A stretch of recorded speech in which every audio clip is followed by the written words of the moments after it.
চতুর্দিক দিয়ে দেখতেছি সবাই এত পিঠা বানাইতেছে, এত পিঠা বানাইতেছে, তো আমারও পিঠা খাইতে ইচ্ছা করতেছে। তো আমার বাসায় কাঁঠাল ছিল, চালের গুঁড়া দিয়ে কাঁঠাল দিয়ে ভালো মতন চটকায়া চটকায়া চটকায়া পিঠাটা বানাইলাম।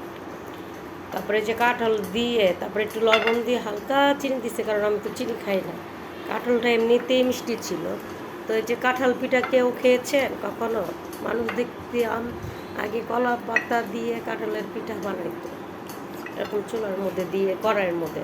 তো আমিও সেটাই করলাম। আগিলা দিনের মা চাচিদেরকে দেখছিলাম দেশ গ্রামে যে কাঁঠাল দিয়ে তারপরে কলা পাতার এখানে দিয়ে তারপরে কড়াইয়ের মধ্যে দিয়ে তারপরে পিঠাটা বানাইতো। তা আমিও সেটাই ট্রাই করছিলাম, যে আমার তো আর কলা পাতা ছিল না।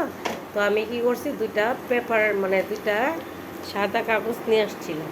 তো এটার মধ্যে আমি একটা বোকামি করছি জানেন, মানে কি বোকামিটা করছি, তাওয়াটা এত গরম, তাওয়াটার উপরে আগেই কাগজটা বসাই দিছি, একটু তেল না দিয়ে বসাই দিছি। আর কাগজটা পুরো এত গরম হয়ে গেছে, তেল আর দিতে পারি না, হাত পুড়ে যায়।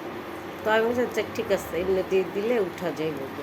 আমি যে এত বলদের বলদ দুনিয়ার বাইরে, কি করবো, কিছু করার নেই। পিঠা খাইতে বলে কথা, পিঠাটা খাইতে মন চাইছে, কারণ মা চাচিদের পিঠা বানিয়েছে অনেক বছর পরে। এই কলার পিঠাটা আমি ট্রাই করলাম, যে আমার এত খাইতে ইচ্ছা করতেছে। তো এই যে কথা সে কাজ, ওই যেটা মাখা ভালো মতন মাখছি, তারপর হালকা গরম কুসুম পানি দিয়ে ভালো মতন চটকায়া তো ওইখানে ফ্রাই প্যান বসাই দিলাম।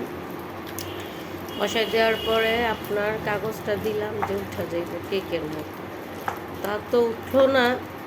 পিঠাটা খাইতে এত মজা হয়েছে, আর কালারটা খুবই সুন্দর ছিল। যদি কাগজ থেকে সুন্দরভাবে উঠতো তাহলে পিঠাটা আরও সুন্দর দেখা যেত।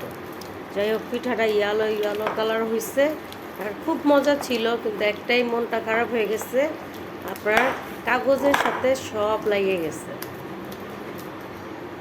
আমিও নাচের বান্দা, ফালাই দিব না, একদম ছুরি দিয়ে কেটে কেটে কেটে কেটে তারপরে খাইছি। মজা হয়েছে, কিন্তু কাগজটা যদি সুন্দরভাবে উঠে যেত তাহলে অনেক সুন্দর দেখা যেত, কালারটা ভালো লাগতো।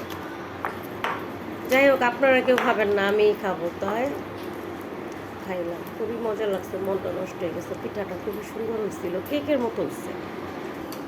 তাই ভাবলাম যে আমার ভালোবাসার মানুষদের সাথে একটু শেয়ার করি। এই দেখেন দুইটা সাদা কাগজটা, তো দেখতে থাকেন।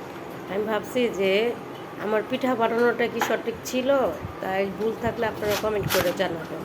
আর পিঠার দাওয়াত দিতাম, কিন্তু পিঠাটা চেহারাটা কেমন যেন হয়ে গেছে, কিন্তু খেতে খুবই মজা। কোনো চকচক করলে শোনা হয় না। তো সেটার কথাই, যে সুন্দর হইলে যে খাঁটি হবে তা না। খুবই মজা হয়েছিল পিঠাটা। তো এই যে দেখেন, আমি এই যে চুলার মধ্যে দিয়ে দিচ্ছি, আর পিঠাটা এইভাবে দিয়ে দিচ্ছিলাম সুন্দর করে। তারপরে খুবই মজা হয়েছিল, খুবই মজা, মজার চেয়ে মজা। এই ফার্স্ট আমি আমার বাসায় ট্রাই করছি কাঁঠাল পিঠা। তো কলা পাতা ছিল না, তাই। আর এর তো পরে দেখবেন আমার এই যে আসল লুক, খুবই কষ্ট লাগছে। দেখছেন পিঠাটা উঠাইতেই পারি না, কাগজটা খুবই কষ্ট লাগছে লাস্টে, খুবই মজা হয়েছে।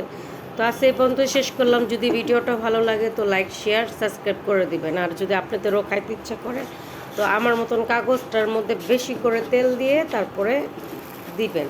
মানে যে আমি তো তেল দিতে পারি নাই, এই জন্য কাগজের মধ্যে সব কিছু লেগে গেছে। তো আপনারা যদি আমারটা রেসিপি দেখে খাইতে ইচ্ছা করলে, তো আশেপাশে যদি আপনাদের কলা পাতা থাকে তাহলে আরও ভালো হবে। আর কলা পাতা না থাকলে তাহলে আমার মতন এরকম বেশি করে কাগজের মধ্যে তেল লাগায় তারপর ট্রাই করে। এই যে আমার পিঠার লোভ, বুঝছেন, একদম পুরো লেগে গেছে। আর দেখতে খুবই মাসাল্লাহ খুব সুন্দর ছিল, বুঝছে। যদি কাগজটা থেকে উঠতো তাহলে কালারটা খুবই সুন্দর আসতো। তা সে পর্যন্ত বিদায় দিলাম। ভালো লাগলে লাইক শেয়ার সাবস্ক্রাইব করতে ভুলবেন না। Bye bye, tata.